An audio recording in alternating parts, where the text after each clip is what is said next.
All right, let's get started. I'd originally scheduled this for an hour and a half. It may or may not go that long, depending on like how much we want to engage and how many questions we have. So we'll just go ahead and get started and we'll see.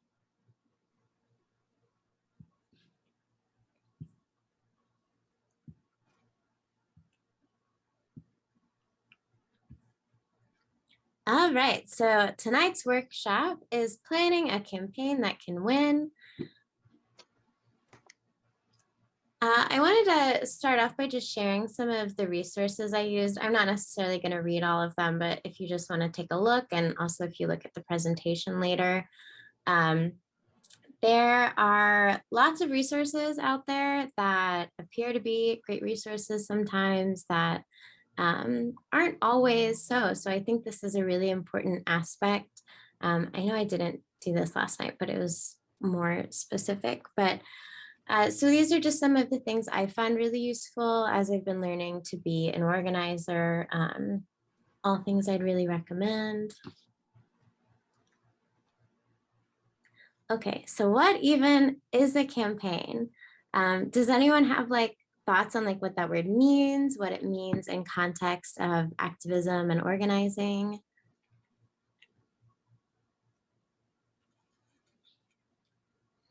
I mean, I guess it's like the same as a political campaign, just trying to like get your idea out and get people to support it. Yeah, for sure. It seems like it's always targeted around one specific issue or policy. Mm-hmm. Yeah. Yeah, When I think of campaign, sorry. Oh, go I ahead. was just gonna say, I just think of like grassroots campaigning because I was in AP government in high school, and so we talked a lot about political stuff and grassroots stuff like that. So I just think about like an like a small like group of like ordinary people, everyday people coming together to bring awareness to something. Hell yeah. Anything else? I keep giving it away by going to the next slide before we're ready. All right, so campaigns can be a lot of different things. You've mentioned like political campaigns or like grassroots campaigns in the context of organizing, but that language is also used for like a marketing campaign. If you like are creating ads on Facebook, like it asks like, do you want to make this a campaign? So it's basically just a planned set of individual actions that work together to achieve a common goal. So for our purposes, like it can be events, it can be different organizing tactics. But the thing is that they're all planned to work together. So a campaign is different from just like planning like one-off things that you want to do here and there, which is also totally great to do, especially if you have partners that want to work on something. But planning a full campaign gives you the ability to work in several things that are going to work together. So if you're trying to advocate for something a lot of people might not know about, it might be useful to have an educational event for that. There might be a lot of other steps that can strengthen it so that you're much more likely to accomplish your goal. Does that all make sense? I have an example, which is a bit of a long, complicated example, so bear with me. And if you want to cut me off to ask any questions at any point, please do. So this is an example of a campaign I started on probably like from the beginning of this last March 2020. And we recently like just had our big one, like maybe 6 weeks ago. So I broke it up into a few things you can see here. There's research and goal setting. So that's kind of the preliminary phase where all of you like definitely are with your campaigns for the year. Then there's the different tactics you're going to employ to build power. So the first time I heard this phrase, like building power, like I was like, this feels weird. What does that mean? Like power can be like such a weird word because its power is usually used in negative ways. So we can say something like power holders to mean our legislators, but also the big corporations that are paying off our legislators that are controlling a lot of what happens in our government. They're power holders and they have a lot of power in our government and in our society, mostly because of money. What we have as activists is people power. So we are constituents of our legislators and we want to build that power and wield it to be stronger and have more power than the people that are like buying off our legislators, and to show them that we have that power too and want them to make decisions on our behalf and on other people's behalf that we care about. And then I have the results section. So story time. This campaign began, like I said, like last March. I have a good friend, Hassan Al-Tayeb, who I'm sure at some point I will connect you all with.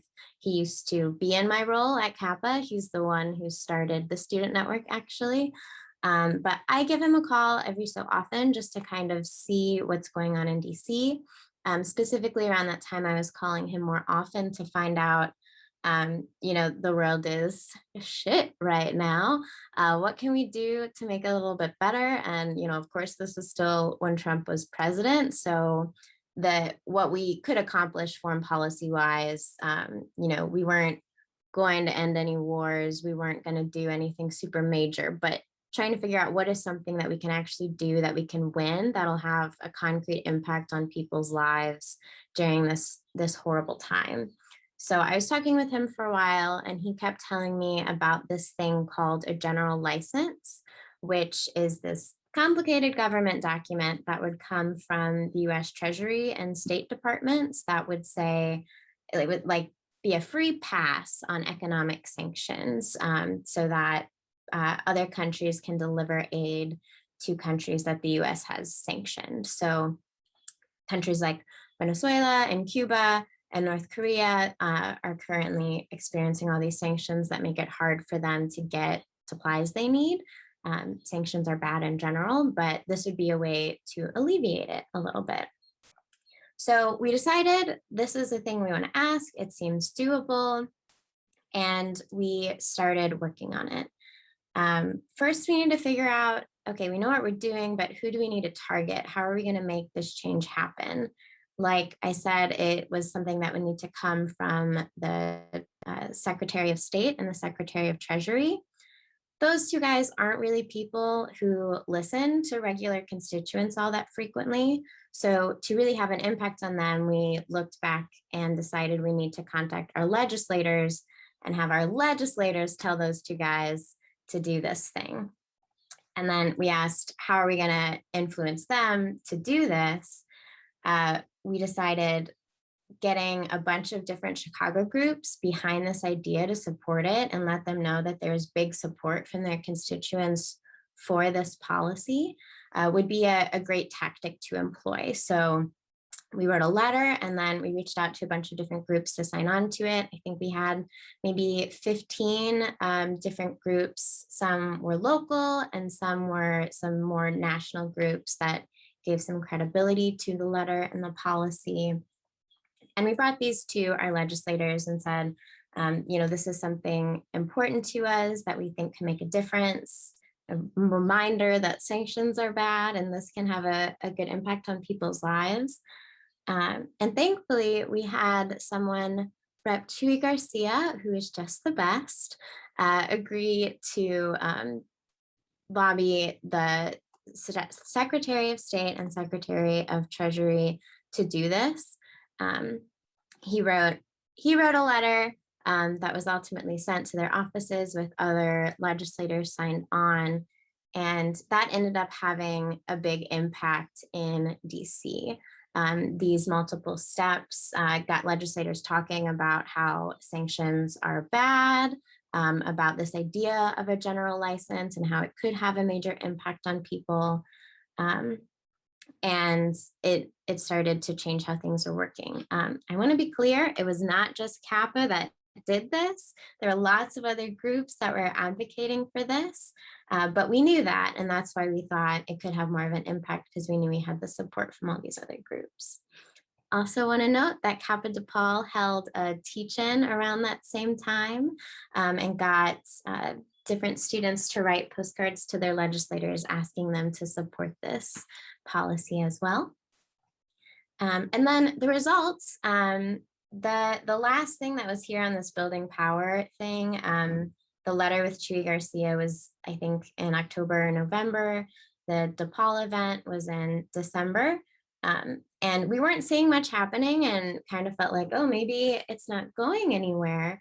But when Biden, a few weeks after he came into office, issued a review of sanctions. And I was hearing from other people in DC, like, oh, like this Chuy Garcia letter had an impact on that. That's part of the reason why this is happening. And just this past summer, the general licenses that we had started lobbying for in the summer of 2020 were finally issued, only for Iran, Syria, and Venezuela. We had wanted it for everyone that was sanctioned, which I think is about like 29 countries. But better than nothing. And there's still work. Chuy Garcia's office and others are still working on the issue of getting sanctions relieved as much as possible.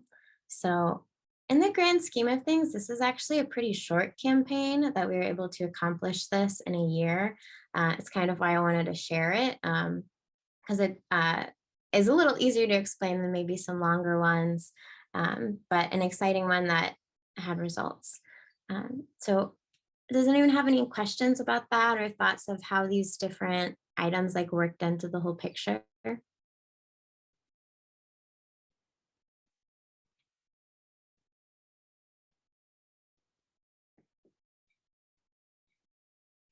All right, so how to choose a campaign.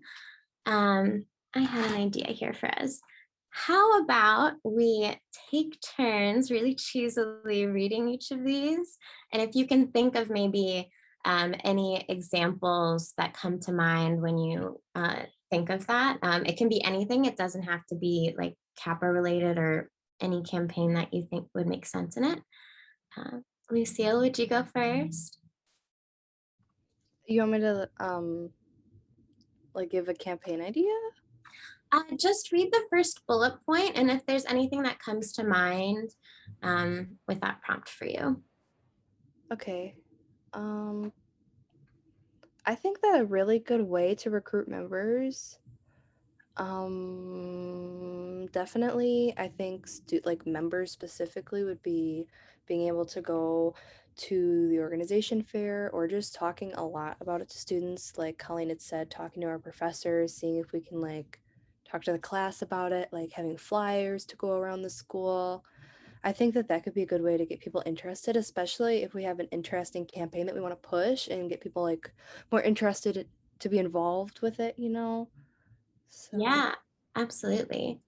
And something that can really help with it too is if you have a campaign, like you were talking about possibly doing something on Afghanistan. That's something people are talking about a lot right now, and students might be interested in learning. So that could be a campaign issue that could help you also possibly recruit members and partners that are interested in working on it. Would someone like to read and take the next one? I can do it. Go ahead. No, you got it. All right. On which issues can we have political impact or make progress? Yeah, I don't know. I don't have like any specific ideas for campaign right now. Lucille and I were talking a little bit about Afghanistan and stuff. Yeah, I don't know. So I guess someone else can answer that one. I kind of think that I feel like the issues that are trending would have the most political impact. I think in our society nowadays, we live in a very trendy world. So the things that tend to get the most attention end up having the most impact. Like, for example, my freshman year when we had the ICE teach-in for CAPA DePaul, I think because that whole situation was like trending all over the internet and stuff, that was able to give us a lot of people to show up for the teach-in. And I think that gave us like a really good like not necessarily like political impact, but I think it definitely made progress in terms of like getting more people aware of like the details of the situation. So that was good. And then I remember one, I can't remember the details. I forgot exactly what it was. I think it was for Yemen or Syria. It was a bill, I think, that we were trying to get attention towards, and it ended up being signed actually.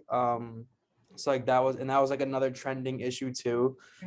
So yeah, I just think trending issues are definitely always a good thing to really take hold of right away. Yeah, absolutely. I would also add to that, whenever possible, if you can talk to DC insiders, which you can like do through me and I'll connect you with people too, but hearing from them like what has the possibility of making progress, and if there's maybe something that there's already a bill related to on that you can build that work off of. Who would like to take the third one? I Joan? can, yeah, I can go. So the third one is, what do we have the capacity to take on? So I guess I'm just gonna answer in terms of myself. So, I know I've talked to you about this, Lizzie, but I used to be involved in like all these different groups and different campaigns, and I really want to be like more focused at this point. I don't have time for a lot, so I wanted to focus on Palestine because it's something I'm passionate about.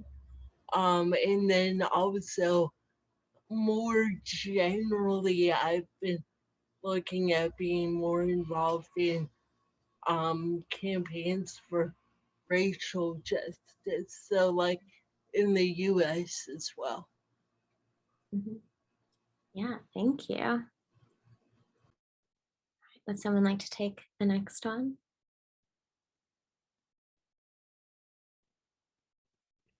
I can do it. It says, is anyone else doing this work right now? And I think that's where it's important to definitely reach out to other organizations like SJP and like Chicago Dissenters, just to kind of see what they're working on, and maybe you can collaborate with them, and or maybe like modify your plans for what you have going on to kind of fit with theirs. That way you have like more support. But yeah. Yeah, absolutely. And I just have this little reminder at the end that we're not only trying to win specific fights here and there. That campaign plan I shared with you was like one specific fight that I was like, I think we can do this. But sometimes you're also going to want to choose a campaign to build the movement as a whole. So maybe an example of this is the McCollum Bill, the Palestinian Children and Families Act that a lot of us are working on, that it's kind of unlikely that the bill will pass in this legislative session. We're still working for it. We want it to. But we know that by continuing to advocate for it and force our legislators to take a stand on it, that it's going to build the movement as a whole. So even though we might not see a win soon, it's building the movement, and that's still valuable. So there's two different ways you can go. Well, I mean, many different ways you can go about it, but it doesn't always have to be the win right now. How many of y'all have heard of this phrase, SMART goals, before? Okay, nice, nice. So this is used like everywhere in the business world too, the idea of SMART goals. So it's an acronym with each letter standing for something specific, which you can read here. I think they're all pretty self-explanatory. Does anyone have any thoughts on like maybe how these could relate to a campaign? I think the specific point is really important because I've noticed like just in like past like activism and campaigns that I've done, like not related to CAPA, it gets very nebulous sometimes because people Mm, don't have a specific goal that they want to do. So it's like you're trying to take on too much. But like it's kind of like writing a paper, you know, you have to focus in on one thing. So specific is like very much something that I think is a good idea. mhm. Yeah, absolutely. And that also helps, like, not just you're more likely to achieve it if it's specific, but also like you can see better if you accomplished it, and know when to congratulate yourself for accomplishing it. Because those wins and those celebrations are really important in activist work to keep us going. So measurable, like explanatory, but you want to know, like, what does it look like when we've won? So the Palestine campaign for that bill I mentioned, we have 3 legislators that we are working to get on it. And that will be like when we have accomplished that goal. We have a bigger goal of everyone getting on and it passing, but our goal for the campaign is 3 specific legislators. Ambitious and achievable. So finding that balance between the 2 of them. Relevant to what's going on in the world. So, you know, some of the things we've talked about already. And time bound, you want to have like a timeline for when you want to accomplish your different tasks.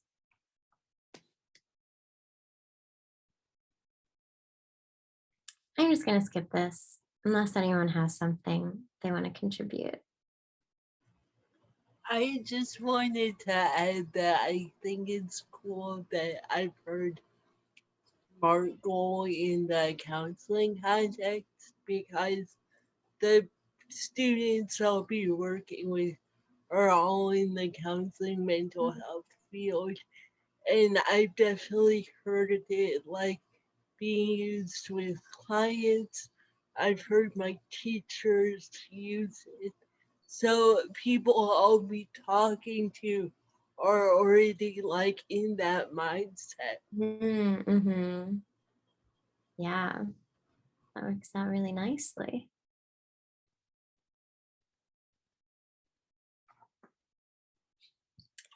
Okay, this image I saw for the first time from the Sunrise Movement, maybe like back in January. I did a webinar with them, and it's kind of like completely changed for me, at least how I see organizing, um, especially at that time. And I think a lot over the past 4 years in general, people spent a lot of time talking about how do we get Trump voters to be more progressive. And that conversation is pulling active opposition people and trying to bring them all the way across the scale to our issues, which is so hard and frustrating. And not that it isn't important work for people to be talking to Trump voters and anti-vaxxers, you know, and whatever else that's on that extreme right that we want to be in conversation with. But when it comes to our work, that's not where we need to be pouring all of our energy. There's so many people in this passive support category. I'm sure you can all think of like a few friends right now that posted about Palestine or have posted about how we need to take money away from the Pentagon to fund healthcare and many other human needs. But they just don't know where to put that energy yet. So getting those people to be in active support by joining a group and organizing with us is a great place to put your energy over focusing on all that active opposition. Even like some neutral folks, you know, doing those educational events to help them understand why this issue is important. Does anyone have any comments on this? It's called Spectrum of Allies.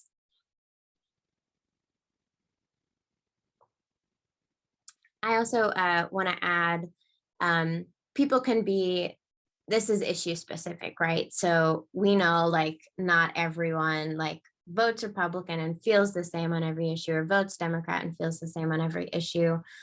There's totally a spectrum there too. So, you know, we have some people who might feel really strongly on one issue, supporting it, and really not supporting in another one. we don't like run across a ton of that, but it does happen. And it probably also might happen with students you work with that are still learning where they stand on a lot of issues.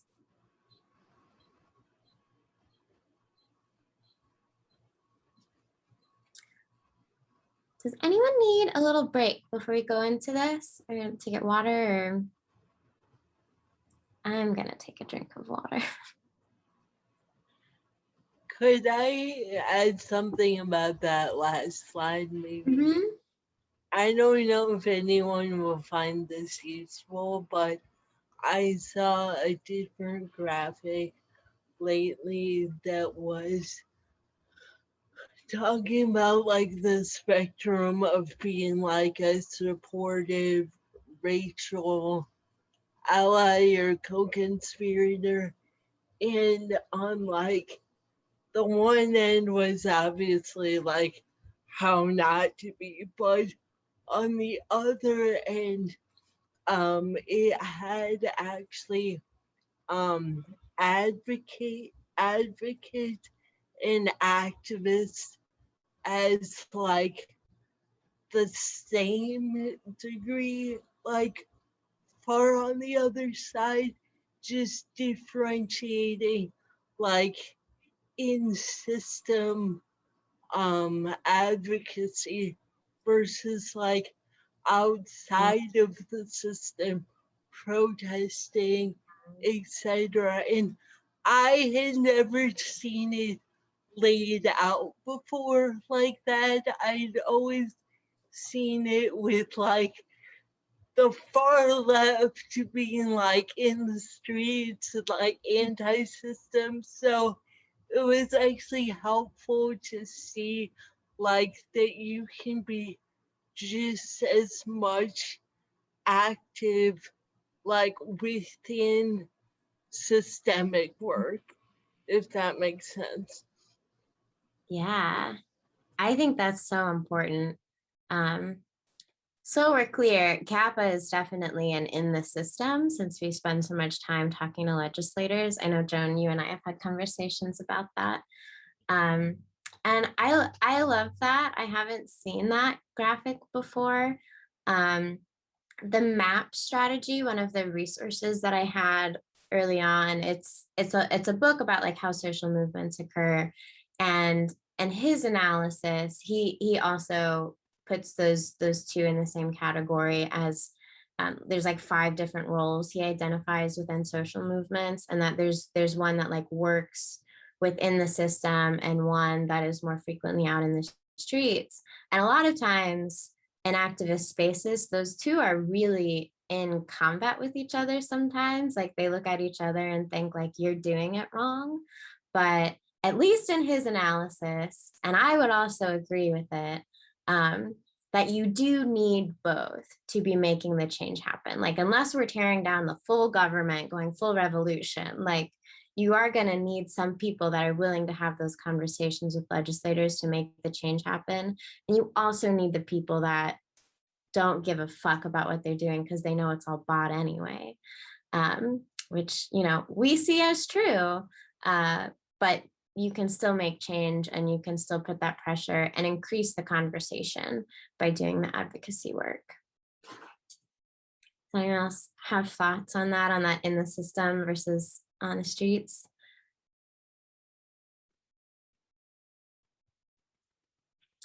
So when we're looking at starting to build our campaigns, here's just like 4 easy steps to think of as you're going to do it. So I think I might have done this a little wrong, because I think like research also needs to be something that happens before you even pick your campaign. So say this is your steps after you've picked your campaign. You're gonna set your SMART goals. It won't necessarily just be one, like you might have multiple SMART goals for your campaign. Then you're gonna go into research and capacity mapping, which we'll go into a little bit more. Map out your timeline and choose your tactics and name your campaign, because it's more fun if it has a catchy name.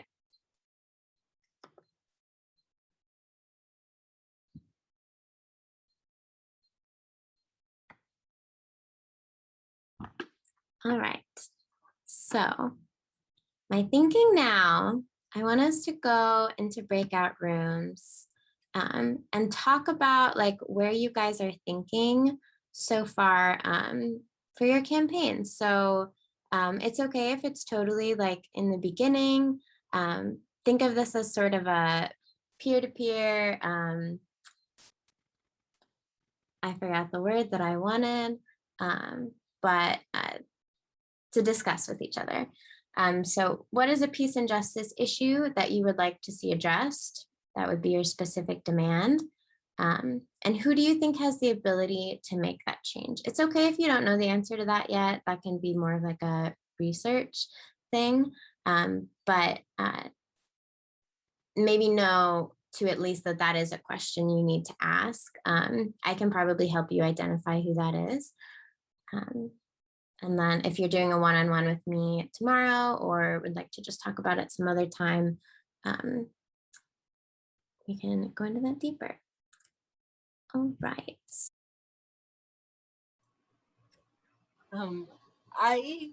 Sorry, Oh, I go ahead. have a question. Mhm. Is like the word campaign specifically like when you're working within the system? Because I was thinking about how like I've done a lot more direct action, like or hands-on, and I don't know if that would be called like building a campaign.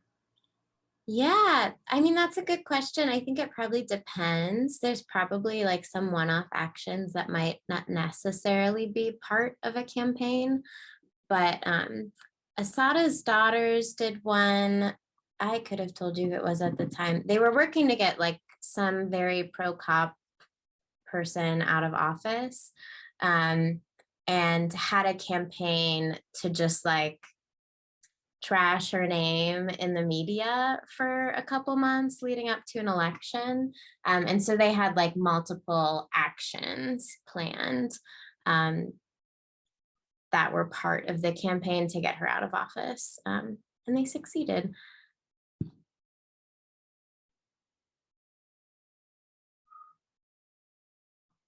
Okay, so after you go through like what your demand is going to be, what your goal is, and who you need to target, the next big thing is to do some research and capacity mapping. So all of these things below are either things you're going to need to do research to find out. Maybe some of them, capacity mapping can also just be thinking of, oh, what's a good space in my community that I can have an event at? Or who's a professor I know that really cares about the issue I'm working on that might be able to help with this. So as you can see, it's like lots of different things. You want to look at like allies and high power positions. So I'm trying to think of an example of this. Someone who signed on, a legislator that signed on to similar bills in the past, or maybe like Jane Fonda went out to the Dakota Access Pipeline, and so she probably also supports the Line 3 protests. She's an ally in a high power position. If she comes out to your protest, you're going to get media there, and that is power. Who has influence on the entity your campaign is targeting. I'm not going to read through all of these again, but yeah, here they are. I don't know how well you feel developed with your campaign ideas yet. Would y'all want to take a few minutes now to write down some things you know you want to research, or maybe some things you're already thinking of that are part of your capacity mapping, and then we can share out? Can you give me a thumbs up or thumbs down on that?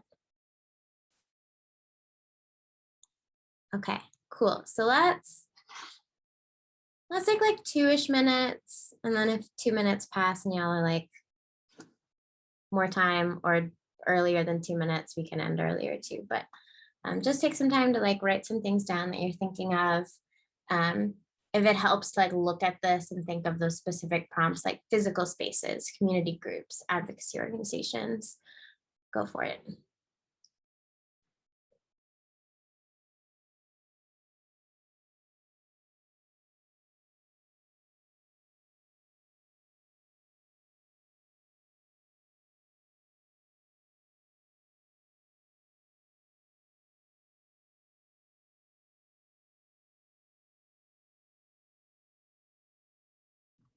I hate to interrupt, but since we're at a pause right now, I do need to leave, Lizzie. But Oh yeah.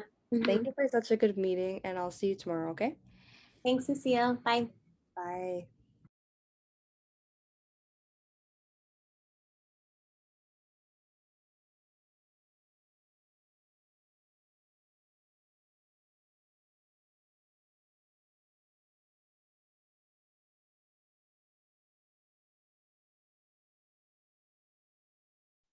If you want to turn your cameras off to not feel like you're being watched too, you can do that.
How are we feeling? Do you want one more time, or do you want to talk?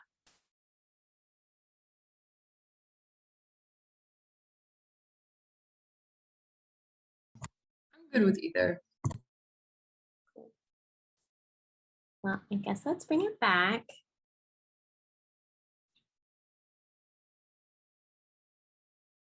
Wait, so what were some things y'all thought of, like either like spaces or prompts for research you want to keep doing? Lucille and I were talking about, so I know she introduced something about Afghanistan, and we kind of tried to narrow it down to specifically like female refugees, for like obvious reasons. So I was thinking like find a bill that's already been introduced or that is going to be introduced to organize around, since I think that would be a lot easier than trying to build something up from the ground, since like I'm just a 20-year-old woman, can't do that much. And then like find organizations in the Chicago area that have social power with local legislators, I think could be really smart. Just to like, like you said, get power behind you. And then consciousness raising, like why should we care about this? Just like raising awareness and getting people to really understand why it's important that we take care of like this specific population. Mm-hmm. Awesome. Yeah. Jen or Samir, anything you want to share? No pressure. For me, so I know we talked about this, but I wanted to get more involved with the with SJP and Chicago JVP about the campus police and Israeli military training, the connection with that. So I think the biggest thing for me is definitely researching more about that because I was unfamiliar about it. I did hear about it before, but I didn't research much about it. So definitely that. And I also wanted to research more about the organizations like JVP. I haven't really heard much about them. SJP, I know a little bit about. I know that Grace is with them as well. But I definitely want to do research on all both groups, but mainly focus on the connection between the police and the Israeli training. Mm-hmm. Yeah, great.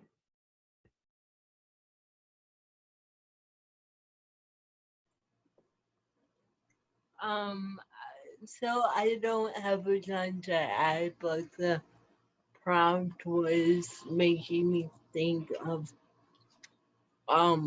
more research I would need to do, because one thing I realized is I've been more of a participant at events and like a participant at protests than I have actually engaged with like what is the government doing around Palestine. So if I'm going to build like a campaign, like petitioning, that kind of thing, I actually need more information than I have. And I'm hoping that um, being involved in the CAPA working group will like help me with that.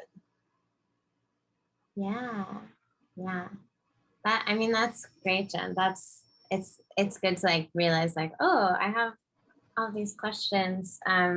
One of the students from UIUC will be working on the Justice for Black Farmers Act, um, which I knew absolutely nothing about. And just to even be able to give him some advice tomorrow, I was like, oh, I need to like see who are some of the advocacy organizations that already support this, and ask some of these other questions. So yeah.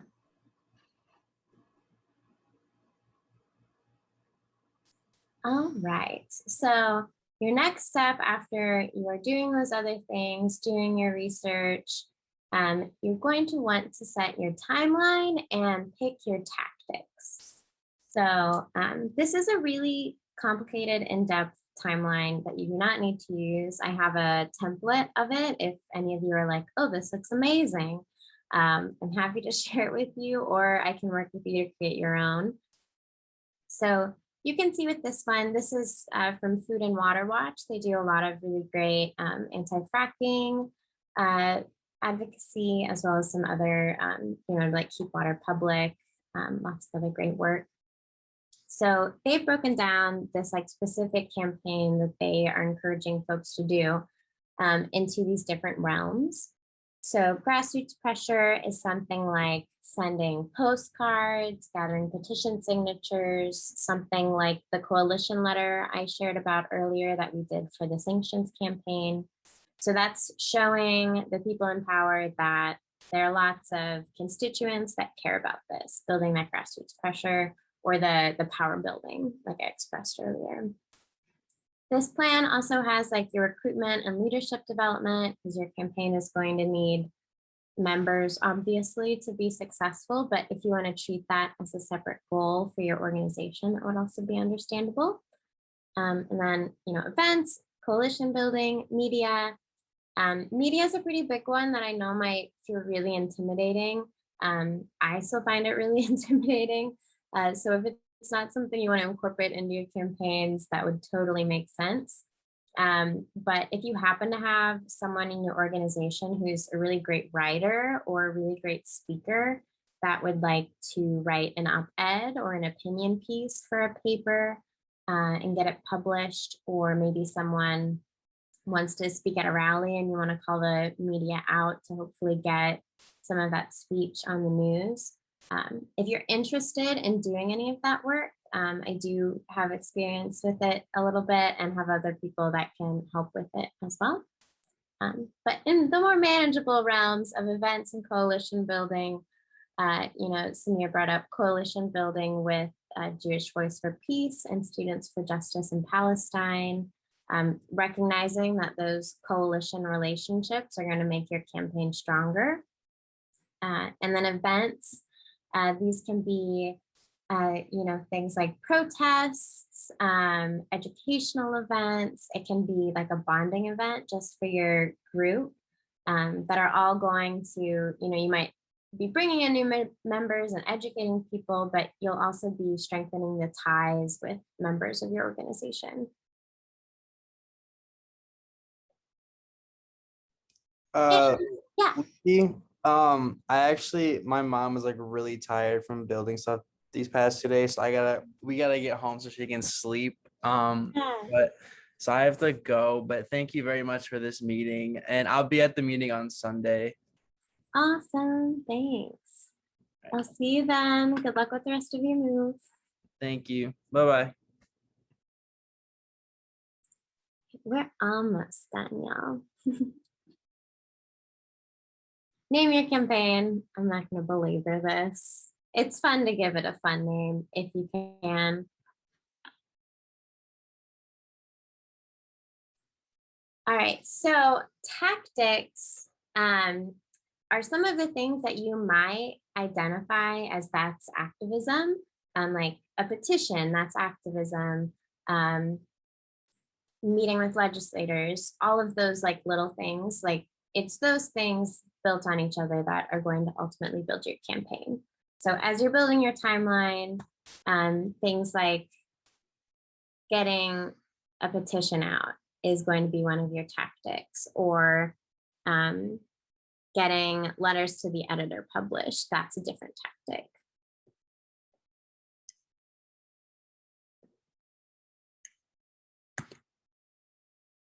And I have lots of examples of tactics here, which I don't need to spend too much time on.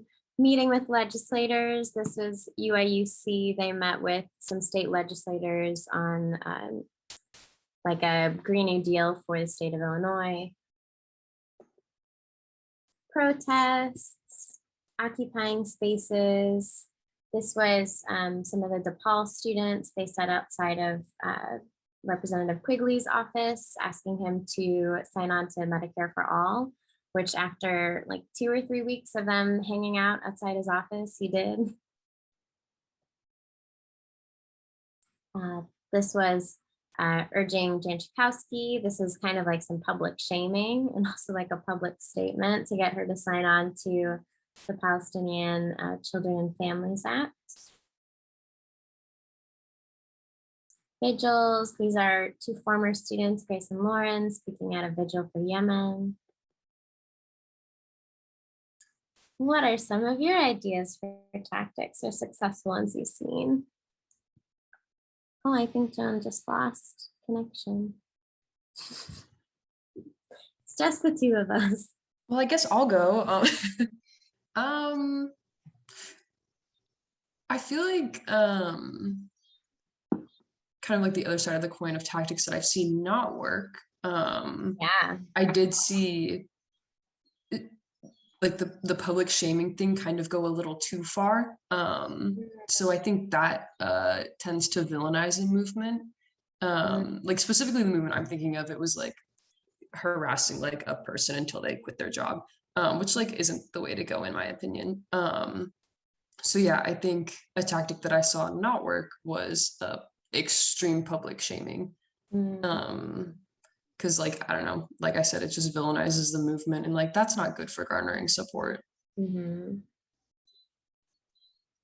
Yeah, that's true. And especially if the public isn't going to be supportive or understanding of why you're doing a public shaming, it can be really hard. I will say like the they obviously weren't going too hard on her because they know this is still not a super popular bill, and if they did, it would make their organization look a little bad. Yeah, the one specifically I was thinking of, it was like very personal attacks, which like, I don't know, I think is something to stray away from.